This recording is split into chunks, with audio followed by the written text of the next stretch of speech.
प्रश्न 48। एक गोलाकार गुब्बारे में हवा भरने पर उसकी त्रिज्या 7 सेंटीमीटर से 14 सेंटीमीटर हो जाती है। इन दोनों स्थितियों में गुब्बारे के पृष्ठीय क्षेत्रफलों का अनुपात ज्ञात करें।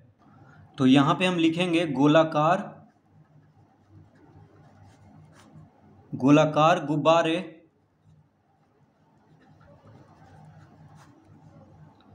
में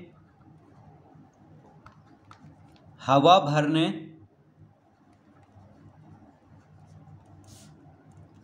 से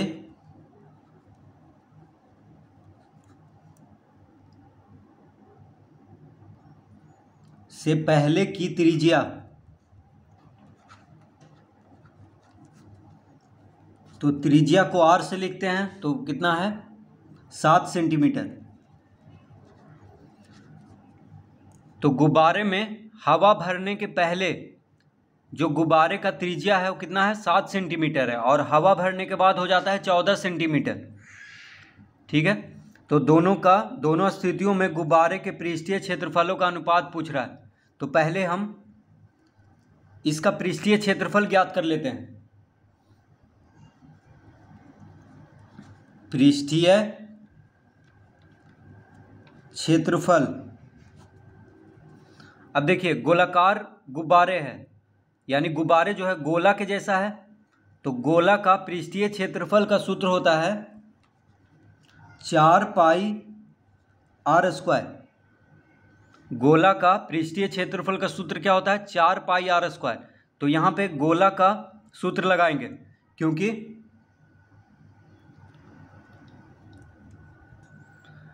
क्योंकि गुब्बारे जो होता है गोला के जैसा होता है, तो गोला का पृष्ठीय क्षेत्रफल का सूत्र होता है 4 पाई r स्क्वायर। r हो गया त्रिज्या। अब यहाँ पे हम लिखेंगे 4 पाई, r की जगह पे क्या लिखेंगे 7, r की जगह पे क्या लिखेंगे 7 लिखेंगे त्रिज्या। तो r का वर्ग है तो 7 का वर्ग हो जाएगा। तो इसको हम यहाँ पे लिख लेंगे वर्ग सेंटीमीटर। तो हवा भरने से पहले का पृष्ठीय क्षेत्रफल कितना हो गया 4 पाई गुना 7 का वर्ग सेंटीमीटर। ठीक है, इस तरह लिख लेंगे। या इसको हम लिख सकते हैं 7 गुना 7 गुना 4 पाई वर्ग सेंटीमीटर, इस तरह हम इसको लिख सकते हैं।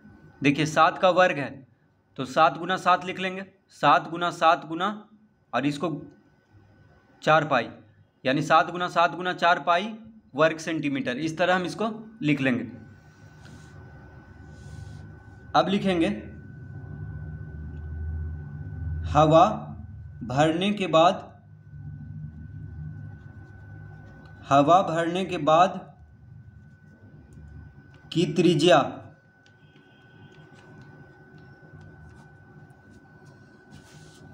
तो त्रिज्या को r से लिखते हैं तो r बराबर हो जाएगा, यहाँ पे कितना दिया हुआ है 14 सेंटीमीटर। तो देखिए गुब्बारे में हवा भरने के बाद जो त्रिज्या हो जाता है वो 14 सेंटीमीटर हो जाता है, क्योंकि हवा भरने के बाद गुब्बारा क्या होगा फूल जाएगा, तो फूलने के बाद उसका त्रिज्या बढ़ जाएगा, तो जो कि दिया हुआ है 14 सेंटीमीटर। अब इसका पृष्ठीय क्षेत्रफल निकाल लेते हैं। तो हवा भरने के बाद पृष्ठीय क्षेत्रफल भी बढ़ जाएगा, तो यहाँ पे लिखेंगे अतः पृष्ठीय क्षेत्रफल, अब गुब्बारा है यानी कैसा है गोला के जैसा है, तो गोला का पृष्ठीय क्षेत्रफल का सूत्र होता है 4 पाई r स्क्वायर। r हो गया यहाँ पे 14 सेंटीमीटर। ठीक है, तो लिखेंगे 4 पाई गुना r की जगह पे 14 लिखेंगे तो 14 का वर्ग हो जाएगा और यहाँ पे वर्ग सेंटीमीटर लिख देंगे। तो इस तरह लिख लेंगे यहाँ पे हवा भरने के बाद का पृष्ठीय क्षेत्रफल, तो यहाँ पे हो जाएगा बराबर 4 पाई गुना,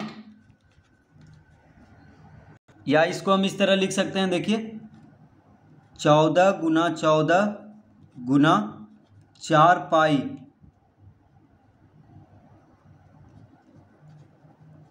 वर्ग सेंटीमीटर। तो 14 का वर्ग को हम लिख लेंगे 14 गुना 14। तो हवा भरने के पहले और हवा भरने के बाद का पृष्ठीय क्षेत्रफल यहाँ पे ज्ञात हो गया है। अब कह रहा है कि दोनों स्थितियों में गुब्बारे के पृष्ठीय क्षेत्रफलों का अनुपात ज्ञात करें। तो लिखेंगे अतः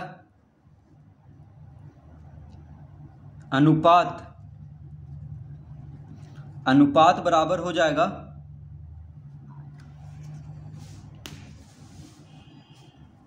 एक बीच में एक, अब देखिए ऊपर में लिखेंगे हवा भरने के पहले का पृष्ठीय क्षेत्रफल जो कि है 7 गुना 4 पाई वर्ग सेंटीमीटर, इसको ऊपर लिख लेंगे। और हवा भरने के बाद का पृष्ठीय क्षेत्रफल है 14 गुना 4 पाई वर्ग सेंटीमीटर। ठीक है, इस तरह लिख लेंगे। तो हवा भरने से पहले का पृष्ठीय क्षेत्रफल को ऊपर लिखना है और हवा भरने के बाद का पृष्ठीय क्षेत्रफल को नीचे लिखना है, क्योंकि कह रहा है कि ये दोनों स्थितियों में गुब्बारे के पृष्ठीय क्षेत्रफलों का अनुपात ज्ञात करें। तो पहले किसको लिखेंगे? हवा भरने के पहले का पृष्ठीय क्षेत्रफल को ऊपर और हवा भरने के बाद का पृष्ठीय क्षेत्रफल को नीचे। अब देखिए पाई से पाई कट गया, 4 से 4 कट गया, 7 दूना 14, 7 दूना 14 कट गया, यानी कितना आ गया 1/2 गुना 2 4। तो अनुपात में हो जाएगा 1:4।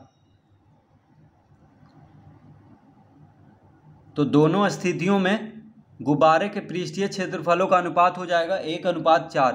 तो इस तरह से इस प्रश्न को हल करेंगे।